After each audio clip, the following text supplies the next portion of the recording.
আজকে তোমার রিসেপশন, বলো কেমন মেকআপ করতে চাও? হালকা মেকআপ করতে চাই। হালকা। হ্যাঁ, আর লিপস্টিক কেমন পরবে? একটু গাঢ়।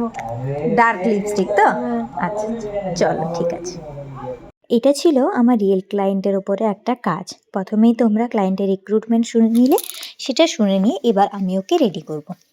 প্রথমেই আমি ওর ফেসটা ক্লিন করলাম। ক্লিন করতে গিয়ে দেখি যে ওর মাউথ এরিয়াতে ভীষণ ফেসিয়াল হেয়ার আছে, আর ওখানে যদি আমি মেকআপ করি তাহলে মেকআপটা বসবে না, তাই আমি ভালোভাবে আগে ফেসিয়াল হেয়ারটা ক্লিন করে নিচ্ছি। ওর বিয়েটা হয়েছিল কিছুদিন আগে, আর কিছু সমস্যার কারণে হয়তো রিসেপশনটা একটু দেরি করে হয়েছিল, তাই হয়তো তোমরা এরকম লাগছে, কিন্তু এটা মডেল নয়, এটা রিয়েল ক্লায়েন্ট ছিল। এরপর আমি টোনার অ্যাপ্লাই করে নিলাম। তোমাদের কাছে যে টোনার থাকবে তোমরা সেটা অ্যাপ্লাই করতে পারো। আমি এখানে গুড ওয়াইফসের রোজ হিপ টোনার ইউজ করেছি। তারপর আমি দুটো ময়শ্চারাইজার একই সঙ্গে ইউজ করছি। প্রথমটা ছিল ওয়াটার বেস ময়শ্চারাইজার, তারপরেরটা ছিল ক্রিম বেস ময়শ্চারাইজার। উইন্টার হলেও আমাদের স্কিনে কিন্তু ওয়াটার লেভেলটাকে ব্যালেন্সড রাখতে হয়, তাই আমি সবসময় দুটো ময়শ্চারাইজার ইউজ করে থাকি। তোমরা যদি একটা ময়শ্চারাইজার ইউজ করতে চাও তাহলে তোমরা সেক্ষেত্রে ক্রিম বেস ময়শ্চারাইজারেই যেতে পারো। এবার আমি প্রাইমার ইউজ করব। ওর ফেসে যেহেতু কোনো পোরসের প্রবলেম ছিল না, তাই আমি এখানে কোনো পোর ফিলিং প্রাইমার ইউজ করিনি। ডাইরেক্টলি একটা হাইড্রেটিং প্রাইমার ইউজ করেছি, যেটা ছিল সুইস বিউটির। এই প্রাইমারটার সাথে তোমরা তো অনেকেই পরিচিত, আমার ভিডিওতে অনেকবারই আমি দেখিয়েছি। এবার আমি কালার কারেকশন করে নেব। যে যে জায়গাগুলোতে ওর ইমপারফেকশন আছে, পিগমেন্টেশন আছে, সেগুলো আমি কারেক্ট করে নিচ্ছি ওর স্কিন টোনের থেকে 1 টোন ডার্ক কালারের কনসিলার দিয়ে। যেহেতু স্কিন টোনের পিগমেন্টেশনগুলো খুবই লাইট ছিল, তাই আমি এখানে অরেঞ্জ কারেক্টার ইউজ করিনি। যদি তোমাদের ক্লায়েন্টের ফেসের মধ্যে পিগমেন্টেশনগুলো খুব হাই থাকে, মানে খুব গাঢ় থাকে, সেক্ষেত্রে তোমরা অরেঞ্জ কারেক্টার ইউজ করতে পারো। তোমরা এখানে হয়তো সাইড থেকে আমাকে শাড়ি পরা অবস্থায় দেখতে পাচ্ছ, কারণ এটা আমার স্টুডিও বুকিং ছিল। ও আমার বাড়িতেই এসেছিলো রেডি হতে, তাই আমি যে কস্টিউমে ছিলাম ওতেই ওকে রেডি করিয়ে দিয়েছি। যাকে কস্টিউমটা বড় কথা না, চলো মেকআপটাই ফিরে আসি। মাউথ এরিয়াতে তো অনেকেরই পিগমেন্টেশন থাকে, বেশিরভাগ জনেরই মাউথ এরিয়াতে পিগমেন্টেশন থাকে, তাই মাউথ এরিয়াটাও আমি ভালোভাবে কনসিল করে নেব। এছাড়া যেহেতু ব্রাইট, সেহেতু পুরো ফেসেই ভালোভাবে বেসটা অ্যাপ্লাই করে নেওয়াটা প্রয়োজন। বেসটা ভালোভাবে পুরো ফেসে অ্যাপ্লাই করে নিলে কি হয়, ফাউন্ডেশনটা ভালোভাবে পপ আউট হয়ে আসে, বা ফাউন্ডেশনের পিগমেন্টেশনটাও খুব ভালোভাবে কভারেজটা দেয়, নাহলে কিন্তু সেক্ষেত্রে প্রবলেম হতে পারে।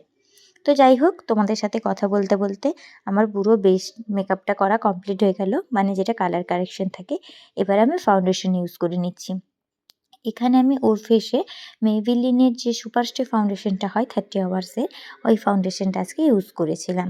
ওর যেভাবে বুকিং ছিল আমি সেই রিক্রুট অনুসারে করে দিয়েছিলাম। তোমাদের কাছে যে ফাউন্ডেশন থাকবে তোমরা সেই ফাউন্ডেশন ইউজ করবে। তো ওর টোন অনুযায়ী আমি ফাউন্ডেশনটা দিয়েছিলাম, বেশি লাইট করিনি, কারণ প্রথমেই শুনলে ও হালকা মেকআপ করতে চেয়েছিল, আর ওর এই রিসেপশনটা না দিনের বেলাতে ছিল, তাই আমি বেশি কভারেজ দিইনি।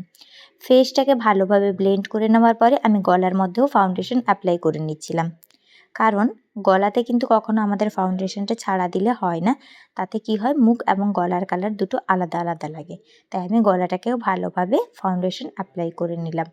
এবার হচ্ছে আমি হাইলাইটিং করব, যেটা আমরা কনসিলার দিয়ে করে থাকি, ক্রিম হাইলাইটার ওই জিনিসটা। এটার জন্য আমি প্রথম চোখের নিচে একটু অল্প অল্প করে হাইলাইটার ইউজ করে নিচ্ছি।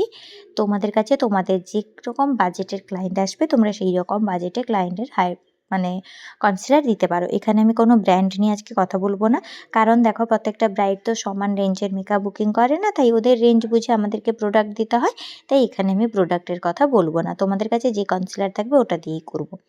এবার কপালের ওপর, নাকের মাঝখানে এবং মুখের চারপাশেও আমি হাইলাইটার ইউজ করে নেব, যেটা আমি অ্যাপ্লিকেশনটা দেখাইনি, জাস্ট অ্যাপ্লাই করে নিয়েছি। চোখের নিচটাতে পাউডার শেড করার আগে এইভাবে তোমরা ব্লেন্ডার দিয়ে ভালোভাবে ব্লেন্ড করে দেবে, যাতে চোখের নিচে যে সমস্ত ক্রিজ পড়ে থাকবে না সেই ক্রিজগুলো ভালোভাবে ব্লেন্ড আউট হয়ে যাবে, আর ক্রিজ লাইনের বেশি প্রবলেম হবে না। মেকআপ কিছুক্ষণের পরে, মানে ধরো 2 ঘন্টা 3 ঘন্টার পরে আস্তে আস্তে একটু ক্রিজ আসতেই পারে, ইটস ন্যাচারাল, বাট সঙ্গে সঙ্গে তোমাদের ক্রিজের প্রবলেমটা হবে না তোমরা যদি এই ট্রিকটা ফলো করো।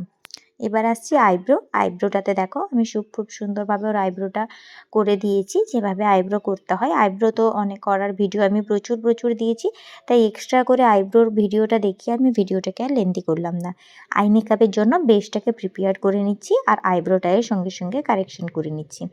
ভালোভাবে আমি একটা ফেয়ার কালার কনসিলার দিয়েছিলাম, কারণ যাতে আমি যে আইশ্যাডোগুলো ইউজ করব সেটা খুব ভালোভাবে পপ আউট হয়ে আসে। তো এবারে আমি করব আই মেকআপ। আই মেকআপটাও আমি খুবই ন্যাচারাল রেখেছিলাম, কারণ যেহেতু বললাম প্রথমেই দিনের বেলার মেকআপ ছিল, আরও খুব সিম্পল সাজতে চেয়েছিল। আমি প্রথম একটা মিডিয়াম কালারের ব্রাউন শ্যাডো নিয়েছিলাম ওর লেহেঙ্গার সাথে কম্বিনেশন করে, যেটা হয়তো ভিডিওতে তোমরা এতটা ক্যাচ আপ করতে পারছো না, একটু লাইট লাগছে, তবে এটা মিডিয়াম একটা ব্রাউন শ্যাডো ছিল।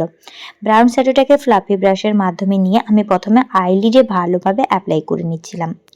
আইলিডটাতে ভালোভাবে আমি একটা কালার দিয়েই করেছি, আদার্স কোনো কালার অ্যাপ্লাই করিনি।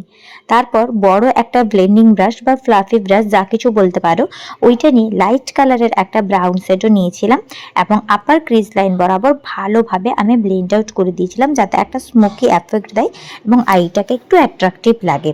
ব্যাস এই দুটো কালার দিয়েই আমি একদম সিম্পল একটা আই মেকআপ ওকে করে দিয়েছিলাম।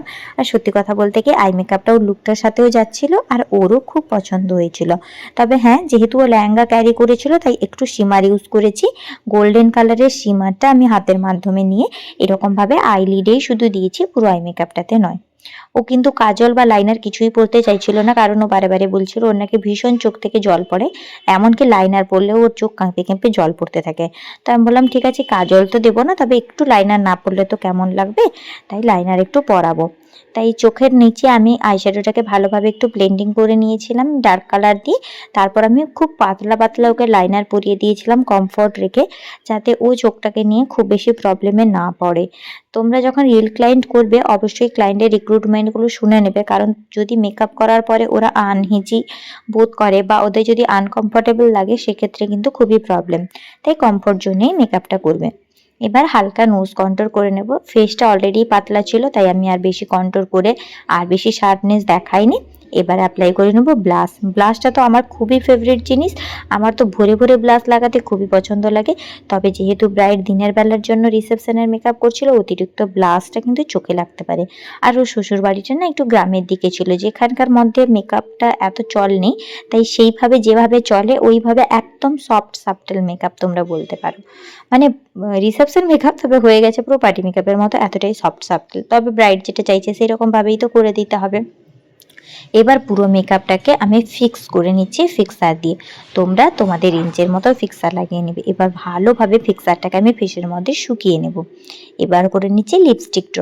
লিপস্টিকের জন্য আমি প্রথমেই আউটলাইন ভালোভাবে ড্র করে নেব, যাতে লিপস্টিকটা পরাতে গিয়ে আমার লিপস্টিকটা এদিক ওদিক না হয়ে যায় বা আমিও ঠোঁটের শেপটা ভালোভাবে বুঝে উঠতে পারি। তাই সবসময় কিন্তু আউটলাইনটা ড্র করে নেবে, তাহলে খুব ভালো হবে। লিপস্টিকটাকেও আমি লিপ বাম দিয়ে ভালোভাবে ময়শ্চারাইজ করে দিয়েছিলাম। তারপর ক্লায়েন্টের পছন্দ মতো একটা লিপস্টিক ওকে আমি ভালোভাবে পরিয়ে দিয়েছি। দেখো খুব সুন্দর যাচ্ছিল ওর সাথে। টিপ পরিয়ে দিয়েছি এবং হাইলাইটার কমপ্লিট।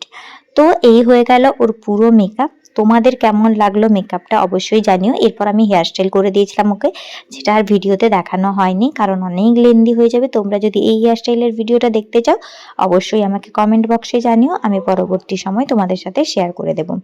মাস্কারা দিয়ে ও ল্যাশও পড়তে চায়নি, তাই মাস্কারা দিয়ে আমি ওর ল্যাশগুলোকে একটু পপ আউট করে দিচ্ছিলাম, যাতে আই লুকটা একটু ফুটে ওঠে। তো ওর রিভিউটা তোমরাই শুনে নাও, আর তোমাদের কেমন লাগলো ভিডিওটি অবশ্যই জানিও। নন্দিনী, তোমার যদি সাজ তোমাদের কমপ্লিট। ভালো লাগে কেমন তাহলে লাগলো অবশ্যই বলো? চ্যানেলটিকে ভালো সাবস্ক্রাইব লাগছে। করে পাশে থেকো এবং পছন্দ ভিডিওটিকে হয়েছে like মেকআপটা? করে দিও। পুরো পছন্দ। দেখা হচ্ছে নতুন ভিডিওতে।